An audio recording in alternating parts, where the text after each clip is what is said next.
안녕하십니까. 계속해서 이 전자음에 이제 발행된 다음에 배서를 통해서 유통되고, 그 다음에 그러한 다음에 음행에 대해서 살펴보도록 하겠습니다. 자, 배서라고 하는 것은 이미 다 여러분들이 아실 겁니다. 그래서 등배자죠. 그래서 등 뒤에다가 써서 넘긴다. 그래서 권리의 어음법상에서 인정하고 있는 어음법 특유의 어음에 특유한 양도행위다. 이렇게 이해를 하셨을 겁니다. 그래서 전자음에 배설을 하는 경우는 여러분들이 또 전자적으로 해야 되겠죠. 종이에다가 사인을 하는 게 아니기 때문에. 그래서 이러한 경우에 전자음에 배설을 하게 되고, 그 다음에 배설을 하게 되면서 그 어음이 기존 어음하고 동일한 어음이라는 것을 동일성을 표시하는 정보도 기재를 해야 되고, 그 다음에 배서 및 교부가 있는 것을 볼 경우, 이것은 현재로 여러분들이 종이에다 쓰고, 그 다음 실제로 어음을 상대방한테 넘겨줘야 되는데, 전자로 할 때는 어떻게 하냐. 배서인이 타인에게 전자적 방법으로 전자음과 배서 전자 문서를 송신하고, 그 타인이 전자적 방법으로 수신한대. 그래서 여러분들이 전자적 방법은 항상 뭐다? 이 송신과 수신에 의해서 주고받고 이루어진다. 그래서 이것도 여러분들이 전자거래 기본법에 관한 내용을 봐도 이 전자문서는 송신과 수신을 한다. 이렇게 되어 있습니다. PB에서는 다시 하는 경우도 다시 똑같이 배설을 하게 될 거고, 그 다음에 다만 이제 배서가 계속 전전 유통되다 보면, 너무나 많은 사람에게 유통되다 보면 다시 소구를 하게 되면 굉장히 나중에 권리관계가 복잡할 수 있기 때문에 그런 경우는 배설을 20회를 초과할 수 없도록 하고 있는 점이 특이합니다. 우리 어음법에서는 이런 제한이 있었습니까? 어음법상에서는 이런 제한이 없었습니다. 그럼에도 불구하고 이 전자음에서는 20회를 초과할 수 없도록 하고 있고요. 그 다음에 역시 공인 전자 서명은 역시 서명으로 본다라고 하는 점 똑같습니다. 한번 이제 구체적으로 어음에서 컴퓨터상에서 어떻게 이루어지는지 한번 그림을 보시면서 설명을 드리도록 하겠습니다. 자, 배서인이 배설을 합니다. 그러면 항상 어디다 어음행위가 이룰 때 어디 통한다? 전자음 관리기관에서 통해집니다. 이게 지금 여러분들이 배설할 때 몰라죠? 컴퓨터로 하는 겁니다. 컴퓨터상으로 하는 거예요. 하게 되면 이 어음관리기관이 피배설에서 통보를 합니다. 자, 이 사이에 어떠한 사람이 당신에게 어음을 넘겨줬습니다. 라고 하는 거죠. 그럼 한번 보시겠습니다. 자, 피배설이 누구냐면 이현재 부총리입니다. 그 당시 부총리입니다. 부총리인데 이 이현재 부총리가 이제 피배설입니다. 어음을 받는 거죠. 그러면 누가 발행을 했었죠? 아까 발행했었죠? 김승규 장관이 발행했고, 그 다음에 누가 배서하는 거죠? 배서는 누가 하죠? 여기 나오죠. 배서에는 최홍건 위원장. 자, 다시 설명드리면 처음에 어음을 누가 발행했습니까? 법무부 김승규 장관이 발행을 했고, 이것을 수친이 누구였죠? 이게 최홍건 위원장이었습니다. 이게 수친이었죠? 수친이었고, 이 수친이 다시 어떻게 했죠? 이거를 배서에서 넘기는 거죠. 그럼 누가 받죠? 이현재 부총리께서 이거를 이제 교부받는 거죠. 이게 뭐냐면 배서입니다. 그래서 법무부 장관, 그 다음에 재경부 장관, 그 다음에 이제 이게 이 슈퍼체크에 관한 이 회사, 이 짱, 이래서 이렇게 전전 유통되는 걸 표현해 주겠습니다. 그래서 이 그림을 보시면, 자, 피배서인 성명이 나오죠. 피배서인 누구라는 거 나옵니다. 그래서 배서 날짜 나오고, 그 다음에 이제 발행한 이 기본 정보가 나오죠. 이렇게 나오고, 배서인 누구다고 해서 배서 딱 클릭하게 되면 이제 이게 전자음 관리기관에 넘어가고 수취한테 어떻게 할까요? 연락이 오겠죠.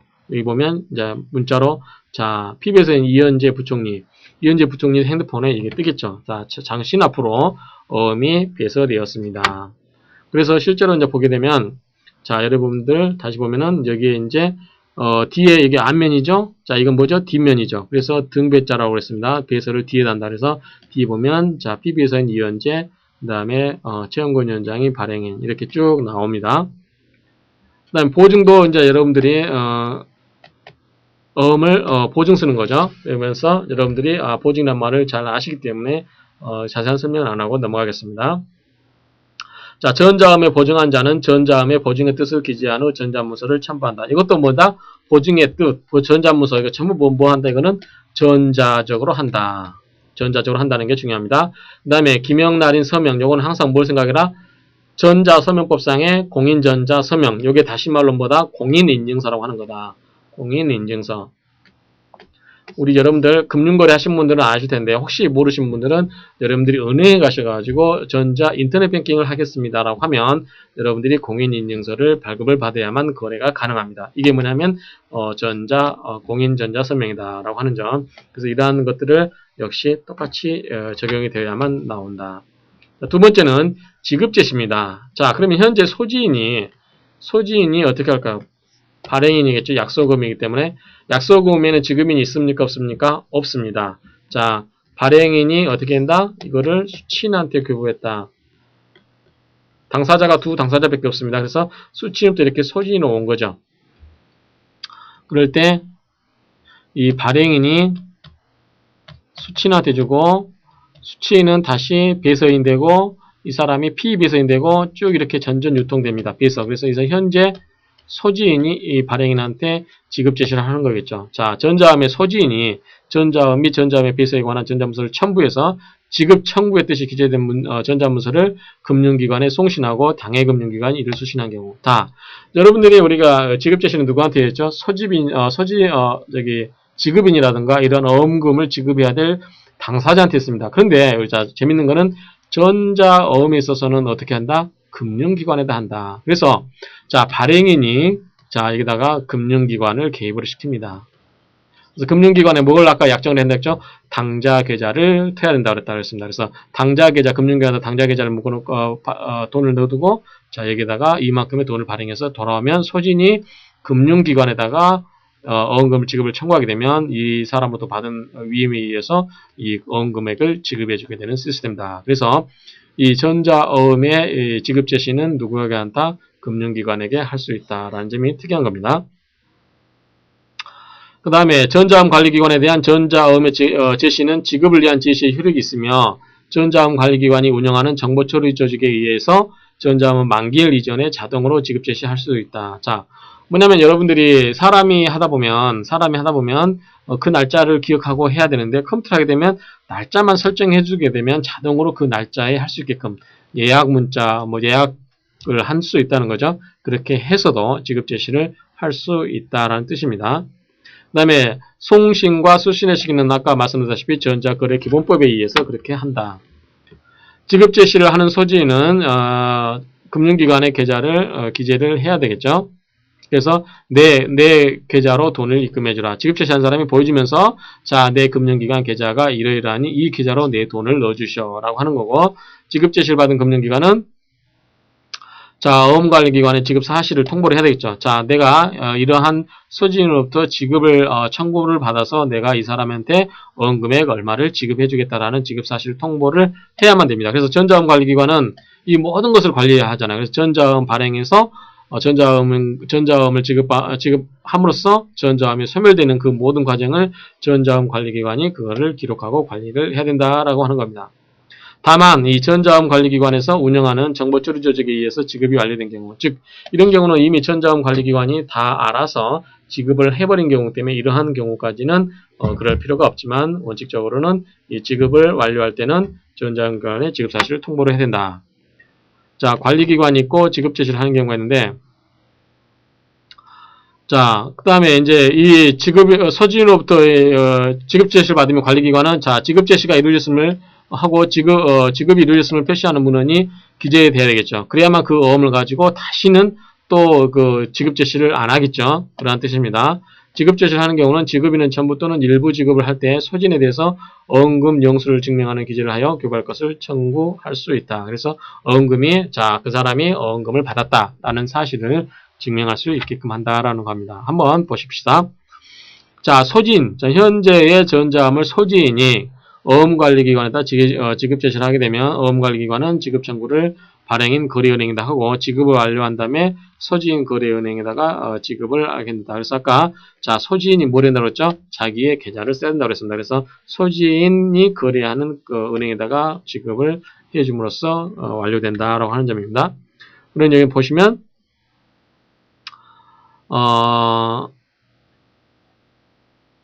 아까 배서에 관한 이런 쭉 이제 전면부가 나오고 이거는 배서 부분이요. 뒷부분, 뒷면에 관한 내용입니다. 그래서 여기 보면은 이제 지급 제시할 때 입금은행 어디 은행 지점 어디 지점 은행 계좌번호 이렇게 해서 예금주. 자, 현재는 이현재 부총리가 소진이죠. 그래서 이 소진이 자기의 금융거래 정보를 기재를 해서 그 계좌로 나에게 돈을 지급해 주시오라고 해서 지급 제시를 합니다. 그래서 지급 제시를 보게 되면 이런 식으로 이제 쭉 작성하고 방금 설명한 것처럼 그러한 내용들이 있고 지급 청구서에는 이런 식으로 상기여금 금액을 다음에 은행 계좌에 입금하는 방식으로 지급하여 주시기 바랍니다. 이렇게 해서 이 계좌번호가 그대로 뜨고 해서 이렇게 지급 청구서에 의해서 지급을 이루어진다. 그러면 지급 제시가 하게 되면 이렇게 이제 지급 제시 문구가 이렇게 기재돼 가지고 그에 의해서 지급을 하게 됩니다. 자, 우리가 일반 어음에서도 지급 거절이 할 수 있었죠. 마찬가지로 이 전자음에서도 지급 거절을 할 수가 있겠죠. 즉 이런 경우에 금융기관이 하게 되는데 금융기관이 자기의 그 당좌 계좌에 그 지급인이 발행인이 돈을 넣어놓지 않았다든지 지급해야 될 금액이 없다든지 그럴 경우는 지급을 거절하게 되는데 이러한 경우는 거절을 전자문서로 된다. 그래서 모든 것은 문서로 즉 전자문서로 이루어져야만 한다라고 하는 겁니다. 그 다음에 지급거절 전자문서를 전자음관리기관에 통보 후 동기관이 이를 확인한 경우 이런 경우는 공정증서로 본다. 그래서 전자음관리기관에 전자문서로 지급거절되었다는 사실을 통보함으로써 그것은 지급거절 공정증서로 본다라고 하는 점 이러한 점도 똑같습니다. 자, 모든 게 뭘로 이루어진다? 전자음으로 된다. 다음 전자음 관리기관이 지급 거절된 지급 제시용 전자음을 소지인에게 송신한 경우, 자 서신에게 당신이 지급 청구한 전자음이 지급 거절됐습니다라고 해서 소지인한테 다시 돌려주는 거죠. 그러한 경우에 이 서지인이 보관하는 전자음의 원본이 소멸되도록 한다.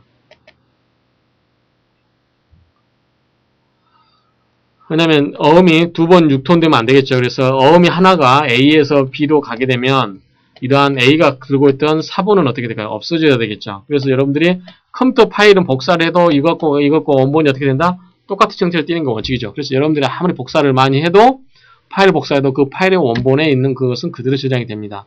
그런데 전자음에서는 가장 중요한 게 뭐다?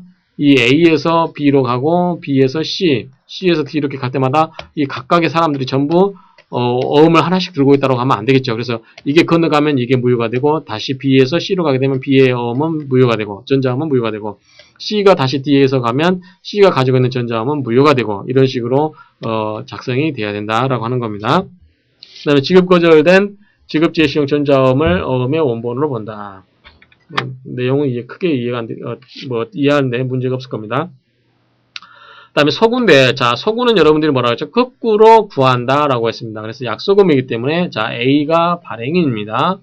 A가 발행인이고, B가 수취인입니다. B가 C한테 배서해서 양도를 했고, 그 다음 C는 D한테, D는 E한테, E는 F한테 이런 순서로 해서 계속 연전 유통이 됐을 때, 이 사람한테 지급 청구를 했는데, 즉 이 사람이 거래하는 금융기관에다가 지급 제시를 해서 지급을 했는데 지급이 거절됐어요. 그러면 F는 어떻게 될까요? F는 자기 전자 E한테 상환을 청구하는 것, 즉 뭐 할 수 있죠? 그거를 소구라고 했습니다. 그 다음 E가 이거를 소구 금액을 다 지급한 다음에 변질하게 되면 이 사람부터 어음을 그대로 받는 거죠. 받고 거절증서 써서 다시 D한테 할 수 있는 거. 이걸 뭐라고 그랬죠? 재소구라고 했습니다. 그래서 그러한 것들에 이것을 어떻게 한다? 전자적인 방법에 의해서 한다. 전자적인 말이라기 때문에 송신, 수신. 그것만 여러분들이 이해를 하시면 됩니다. 그래서 항상 이 모든 것은 누굴 통해서 이루어진다? 중앙에 있는 전자음 관리기관을 통해서 항상 모든 어음 거래를 할 때마다 전자음 관리기관에 그걸 통해서 하기 때문에 전자음 관리기관에서 그 정보를 다 기록을 하고 있겠죠. 그럼 소구인도 마찬가지. F가 E한테 돈을 달라고 할 때 어떻게 할까요? 아까 우리 배서할 때, 지급 제시할 때 어떻게 했습니까? 가서 실제로 방문해가지고 돈을 받는 게 아니고 뭐다? 내 계좌에다 돈을 싸주러 가는 거죠. 마찬가지로 한 경우에도 역시 돈을 이 F의 계좌로 싸달라고 할 수 있는 것이다. 그 다음에 어음의 반환하고 수령거부인데 전자음의 발행, 배서한 자가 착오 등을 이유로 전자음을 반환받고자 하는데 그 소진하여금 전자음 관리기관에 반환 뜻을 통지를 해야만 됩니다. 그래서 그게 이제 받아주면은 전자음 관리기관에서 그거를 이제 반환받아서 그 정보를 처리하면 되는 거죠. 그 다음에 전자음의 수신자가 전자음의 수령을 거부하고자 하는 경우, 수신자가 아까 누구였죠? 자, 법무부 장관이 뭐였었죠? 발행이 됐습니다. 그 다음에 수친이 누구였죠? 수신이 최원근 위원장이었죠? 이렇게 위원장이 되고, 그 다음에 이것을 배서해서 누구한테 넘겼죠? 이현재 부총재한테 이렇게 배서해서 넘겼습니다. 현재 이 사람이 뭐죠? 수신입니다. 마찬가지로 이 두 사람과 관계에서는 이 사람이 이현재 장관이 수신이 되겠죠. 그래서 이 수신이 발행했을 때 나 그냥 안 받고 싶어. 수신이 뭐만 해서 권리만 있기 때문에 그렇죠. 그래서 이 수신자는 법무부령이 정하는 전자음의 수령거부 양식을 기입하고 공인전자서명을 하여서 전자음관리기관에 그 뜻을 통지를 하게 되면 자 A가 B한테 자 자네한테 내가 어음을 발행해 주겠다라고 했을 때 나 그거 받을 이유 없으니까 나 받지 않고 싶다라고 해서 이 뜻을 전자음관리기관에다가 전자서명을 더 붙여서 전자서명은 뭐다? 우리가 말하는 도장 찍는 것이다. 기명 날인하고 서명하고 똑같다. 그래서 이것을 이렇게 해서 뜻을 통지하게 되면 된다라고 하는 점. 자, 이 통지가 있으면 수신자가 전자음을 수령하지 않는 것으로 본다. 그래서 이 수신자가 나는 전자음을 받지 않겠어라고 해서 전자음 관리기관에다가 뜻을 통지하게 되면 자, 어음이 이렇게 수신한테 갔다고 의지한다, 안 한다? 안 한다 하는 점 이렇게 하시면 됩니다. 그다음 전자음 관리기관은 수신자의 청구가 있을 경우 그 수신자가 전자음의 수령을 거부한 사실을 증명하는 문서를 발급해야 되겠죠. 자, 어음의 분할량도 이중유통 문제인데, 자, 원래 어음법, 전자음법 안에는, 자, 액면이, 예컨대 1000만원이라고 가정합시다. 지금 이렇게 1000만원이라고 됐었는데, 어음을 들고 있는 사람이, 월급을 주고 싶어요. 10명한테. 그래서 100만원씩 전부 10개로 쪼개고 싶습니다. 그래서 A부터 쭉 이렇게 10사람한테 주고 싶은데, 이게 가능하냐 이거죠. 왜냐면, 자, 종이로 되어 있는 서면어음에서는 종이를 찢어야 됐습니까? 종이가 찢어버리면 어떻게 됩니까? 자, 어음을 이렇게 실제로 이렇게 10조각으로 찢어버리면 어떻게 될까? 이게 휴지밖에 안 됩니다. 왜냐면 여기 기재될 사항들이 전부 어떻게 될까? 부분 되기 때문에 이게 자체가 무효가 되는 거죠. 하지만, 전자음에서는 이런 내용들을 전자적 정보를 하기 때문에 얼마든지 분할이 가능하죠. 이거를 1000만원짜리를 100개짜리 10개로 쪼개서 넘길 수 있도록 하는 것도 문제가 되지 않습니다. 그렇지만, 그렇게 함으로써 좋은 점 뭘까요? 전자음이 권리자에게 쉽게 양도되는 거죠. 그래서 여러분들이 이거를 이제 이용하기에 있어서 굉장히 유용한 반면에 문제는 이렇게 이제 계속 쪼개다 보면 나중에 어음 관계가 굉장히 복잡해집니다. 어음 한 장짜리가 뭐 몇천 개로 쪼갤 수 있는 거 아닙니까? 그러면 이 각각에 대해서 어음 관계가 굉장히 복잡해지기 때문에 이것을 어떻게 할 것이냐. 그래서 원래 법안에서는 이렇게 어음을 분할해서 양도할 수 있도록 하고 있었으나 어음법에서는 이렇게 할 수 있기 때문에 하지 말자. 그래서 이런 내용이 없어졌기 때문에 실제로 어음을 분할해서 양도할 수 있다 없다? 없다라고 보는 게 맞겠습니다. 자, 전자음 거래의 안전성 확보 및 이용자 보호인데, 자, 요거는 여러분들이 뭐 그다지 신경 쓰지도 않아도 됩니다. 왜냐면 전자음은 자, 항상 뭘 낀다? 전자음 관리 기관을 통해서 컴퓨터적으로 항상 이루어진다. 이렇게 왔다 갔다 하면서 A에서 B로 갈 때 다시 여기 거치고 B에서 다시 C한테 갈 때도 어떻게 한다? 갔다가 거쳐서 오고 C한테 D에도 갈 때도 갔다가 D로 가고 D한테도 갔다가 E로 오고 이런 식으로 하다 보니까 전자음 관리 기관이 여러 가지 전자음의 여러 당사자의 참여자에 대해서 굉장히 주의를 기울여야 되고 그 사람의 개인정보가 새지 않도록 한다든지 어음이 복제가 가능하게끔 한다든지 그러면 안 되겠죠. 그래서 이러한 여러 가지의 이용자를 보호할 수 있는 기술을 두고 있는데 가장 대표적인 게 뭘까요? 그래서 전자음 관리기관 하여금 안전성을 확보하도록 하고 있는 거죠. 그래서 그 시설이 제대로 이용되고 있는지 또는 그 다음에 뭐 방화백이라든가 여러 가지 어떤 기술적으로 문제는 없는지 또는 여러 가지의 인증 요건이라든가 물적 시설이 제대로 갖춰져 있는지 그러한 것을 일정한 기준을 정해놓고 기준을 준수하도록 하고 있습니다. 만약에 근데 전자음 관리기관이 반드시 이걸 다 갖추고 있어야 되냐? 그렇지 않고 이런 게 어떻게 가? 외부 관리기관에다가 용역을 할 수도 있겠죠. 그래서 용역이라든가 사용계약을 통해서 도 가능하다. 뭐 우리한테 크게 중요한 건 아니고요. 그 다음에 전자음 거래는 기록이 생성하고 보존이 되죠. 왜냐하면 파일이 삭제되면 그 권리관계에서 전자음 유통되는 단계가 전부 기록이 안 남게 됩니다. 그러면 나중에 분쟁이 생겼을 때 문제가 복잡해집니다. 그래서 이러한 경우에 이 전자음 거래 기록이 전부 자동으로 생성돼서 이 보존이 될 수 있도록 하고 있습니다. 그 다음에 여러분들이 아마 전산을 잘 아시는 분 할 텐데 우리가 백업센터라고 하죠. 백업센터. 그래서 원본 하나, 그 다음에 다른 복제본 하나 해가지고 이거를 각각 분할해서 다른 일정한 떨어진 장소에다가 따로따로 보관함으로써 만약에 이 지역에 천재지변이 일어나서 뭐 물에 침수한다든지 지진이 일어난다든지 그런 때 이것을 없애고 이거 대신에 이것으로 바로 복구해서 살릴 수 있게끔 그 정보를 이렇게 관리하도록 해서 분산해서 위험을 회피하고 있다라고 이해를 하시면 됩니다. 그 다음에 이제 이용자 보호에 관한 부분인데 첫 번째가 뭐냐면 전자음 거래의 정보의 제공입니다. 그래서 이용자의 신청이 있는 경우에 대통령이 정하는 바에 따라서 해당 전자음 관련 발행사항 및 잔액 등 결제 정보를 제공해야 된다. 무슨 소리냐면 자 여러분들이 항상 그 남들이 여러분한테 전자음 즉 어음으로 준다고 했을 때 여러분들이 반드시 받아야 되냐? 안 받고 뭘로 달라고 할 수 있죠? 현금으로 달라 이렇게 할 수 있습니다. 그렇죠? 근데 어음으로 받아야 될 경우에 찜찜하죠. 그래서 여러분들이 자, 좋은 점은 뭐죠? 전자적으로 하기 때문에 그 사람의 내역이 다입니다. 자, 전자음을 발행한 사람은 뭘 했었죠? 전자음 관리기관에다가 등록을 했습니다. 사용자 등록. 그러면 그 사람이 지금까지 발행한 금액이 얼마인지, 그 다음에 그 사람이 기존에 이미 전자음을 발행해가지고 부도된 사실이 있는지, 뭐 여러 가지 그 사람의 전자음과 관련된 여러 가지 정보를 조회를 통해서 쉽게 알 수 있습니다. 그래서 여러분들이 마우스로 클릭을 해서 그 사람에 관한 정보를 다 알 수 있기 때문에 그 사람이 믿을만 하면 그 전자음을 받으면 되지만 만약에 정말 그 사람을 믿을 수 없다라고 하면 전자음을 거부를 하면 됩니다. 그런 식으로 하기 위해서 이 전자음 거래에 관한 정보를 여러분들이 여러분한테 필요한 사람한테 어떻게 된다? 전자음 관리기관이 제공할 수 있도록 하고 있다. 다만 아무나 제3자, 아무나 이해관계 없는 사람이 다른 사람의 금융거래 정보를 다 보면 어떻게 되냐?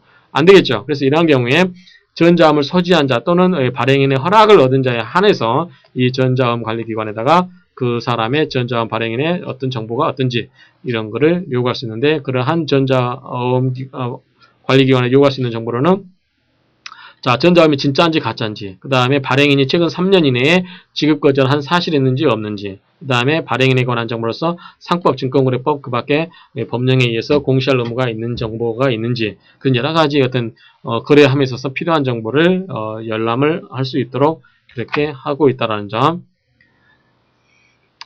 다만 이제 그 전자음과를 관련해서 여러 가지 여러분들이 이제 전자적으로 그 사람에 관한 정보를 다 알게 되지 않습니까? 그래서 여러분들이 이제 현재 소진이기 때문에 자 F가 소진이기 때문에 이 A에 관한 모든 정보를 알았습니다. 자 F가 다시 G한테 어음을 낭독했습니다. 그렇지만 이 F는 여러분들에 관한 F는 이제 현재는 어음 소진이 아니지만 이 F는 A에 관한 정보를 알고 있죠. 그래서 그러한 정보를 어떻게 된다? 누설하지 마라. 누설이 뭐죠? 남한테 퍼뜨리지 말라고 하는 거죠. 그래서 그 사람의 신상이라든가 거래 계좌라든가 그 다음에 내용과 실적에 관한 정보 이러한 것들은 하지 말아라 라고 하는 겁니다. 그 다음에 건전한 전자음 발행 및 유통과 선의 거래자 보호를 위해서 대통령이 정하는 경우에 이런 경우는 이 정보를 제공받을 수 있다라고 하는 겁니다. 그래서 이러한 것은 대통령이 정하는 것은 이렇게 시행령에 나와 있습니다. 그 다음에 관리기관을 보게 되면 발행인이 거래정지 처분을 받은 경우는 그 사실을 발행인이 발행한 모든 전자음의 이용자들에게 통보를 해야 되고 그 거래정지 처분을 받은 발행자에 관한 사항을 관리기관의 홈페이지 등에 공시해야만 합니다. 그 다음에 이제 전자금 거래를 하다 보면 여러분들이 획일적으로 이제 거래가 이루어집니다. 그러면 항상 뭐가 있죠? 약관에 관한 내용이 나옵니다. 그래서 여러분들이 보험법에서 보험계약을 취할 때 약관을 받는 것처럼 이렇게 이 전자음 거래 관련해서도 약관인데 약관의 명시 통지 그래서 전자음 관리기관이 자 이러이러한 요건 하에서 이러한 전자음을 이용하는 사람과 전자음 관리기관 간의 이러한 약관의 내용을 규정합니다. 라고 해서 그러한 것을 설명해 주도록 하고 있다는 거. 그래서 약관에 관한 내용은 여러분들이 기본적으로 이 전자음 관리기관의 것도 전부 같다. 다만 전자음 관리기관은 이제 전자적으로 이루다 보니까 약관도 종이로만 할까요? 아니죠. 전자문서로도 할 수 있고 그 다음에 이용자가 등록을 위한 전자문서를 작성함에 있어서 약관의 내용을 알 수 있도록 한 경우는 약관의 교부와 설명이 있는 것으로 본다. 그래서 여러분들이 보통 우리가 인터넷 할 때는 아무 생각 없이 바로 클릭해서 넘어가죠. 그렇지만 여러분들이 어떤 사이트를 여러분들이 이제 새로 가입하다 보면 개인정보 동의 뭐 하십니까? 뭐 쭉 나오죠. 그래서 여러분들이 아무 생각 없이 클릭을 하는데 원칙적으로는 읽어보고 해야 된다라고 하는 점. 왜냐하면 이용자 간의 법적 분쟁이 생기기 때문에 그렇습니다. 그 다음에 약관에 명시되어야 될 내용은 관리기관이 이용자로부터 징수할 이용료. 그래서 관리기관한테 수수료를 얼마 낼 것인지 하는 부분이다. 자, 수수료가 얼마다. 그 다음에 전자음 등록함에 있어서 어떤 세부적인 사항을 정할 것인지. 그 다음에 만약에 이용자가 이 전자음 관리기관을 이용함에 있어서 손해가 발생했다. 아니면 전자음 관리기관이 개인정보를 누설시켰다든지 아니면은 보안 시스템이 완벽하지 못해서 내 계좌가 해킹당해가지고 내 계좌에서 돈이 빠져나갔다든지 그런 여러 가지 경우에 이러한 손해가 발생했을 때 그 손해배상에 관한 절차가 이 약관에 반드시 표시 있어야 된다. 이런 약관에 이러한 사항을 규제하도록 하는 건 뭘까? 이것은 결국 뭐다? 이용자를 보호하도록 법에서 그렇게 정하고 있는 것이다 라고 이해하시면 됩니다. 그 다음에 그러면 당사자 간에만 맡겨두게 되면 그 약관이 제대로 됐는지 안 됐는지를 알 수가 없죠. 그래서 그러한 경우에 약관이 제대로 됐는지 안 됐는지 그러한 사항을 심사하도록 하고 있습니다. 그래서 이런 경우에 이 약관을 제정하거나 그 다음에 제정된 다음에 내용을 변경하고자 할 때 이러한 경우는 법무부 장관의 승인을 얻도록 해야 되고, 다만 이제 이용자 권익과는 관계가 없다. 그럼 모든 세세한 건은 숙소에 대해서 그때마다 전부 법무부 장관의 승인을 받아야 되냐? 그럴 필요는 없고 이용자 보호와 관련이 없다. 그러한 내용에 대해서는 변경 후에 10일 이내에 법무부 장관에게 통보를 하도록 하고 있습니다. 그 다음에 전자음을 이용하다 보면 당사자 간에 분쟁이 발생할 수 있죠. 그러한 경우에 이의제기와 분쟁 처리가 있는데 전자음 관리기관은 대통령이 정하는 바에 따라서 전자음 거래와 관련해서 이용자가 제기하는 정당한 의견이나 불만을 반영하도록 하고 있고 그 다음에 손해배상 절차를 마련하도록 하고 있습니다.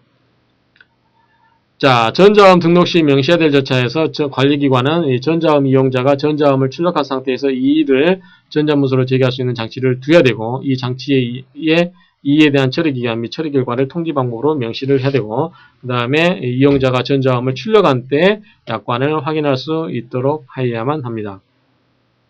이용자들이 제기하는 정당한 의견이나 불만을 반영하고 이용자가 전자음 거래에서 입은 손해의 배상에 관한 사항을 심의하기 위해서 전자음 거래 분쟁 조정위원회, 전자음 분쟁 조정위원회를 설치 운영하도록 하고 있습니다. 그래서 전자음 분쟁 조정위원회를 설치하도록 하고 있는데, 자 여기에는 보면 위원회는 보면 자 위원장 한 사람을 포함해서 이 사람 여러 가지 이제 요건이 있는데 이러한 것은 여러분들이 숙지할 필요는 없겠습니다. 그래서 전자음에 관한 분쟁이 발생하게 되면 전자음 분쟁 조정위원회가 구성되는데 그 위원회에서 구성이 됩니다. 그래서 여러분들이 금융거래를 하다 보면 금융거래 여러분들이 뭐 보험도 마찬가지고 그 다음에 증권거래도 마찬가지고 이러한 여러가지 분쟁이 발생했을 때 그 다음에 여러분들이 인터넷 쇼핑몰에서 전자거래를 했을 때 이러한 여러가지 전자상거래를 했을 때 이러한 경우 전부 뭐가 있다? 분쟁조정위원회가 있다. 그래서 여러분들이 보험이라든가 증권 같은 경우는 금융감독원의 분쟁조정위원회가 있고 전자거래기본법은 한국거래진흥원의 이러한 여러가지 분쟁에 관한 여러가지가 있습니다. 그래서 이러한 분쟁조정은 뭐냐면 이것은 법으로 하고 즉 판결 법에 의한 분쟁을 하지 말고 당사자 간의 합의를 빨리 이끌어내기 위해서 제3자가 중재를 해서 이것을 하게 됩니다. 만약에 당사자가 받아들이면 문제가 없지만 받아들이지 않으면 정식 재판에 의할 수 있겠죠.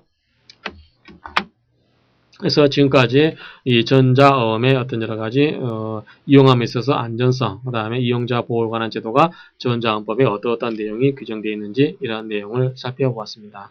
그러면 잠시 쉬었다 다음 시간에 보도록 하겠습니다. 수고하셨습니다.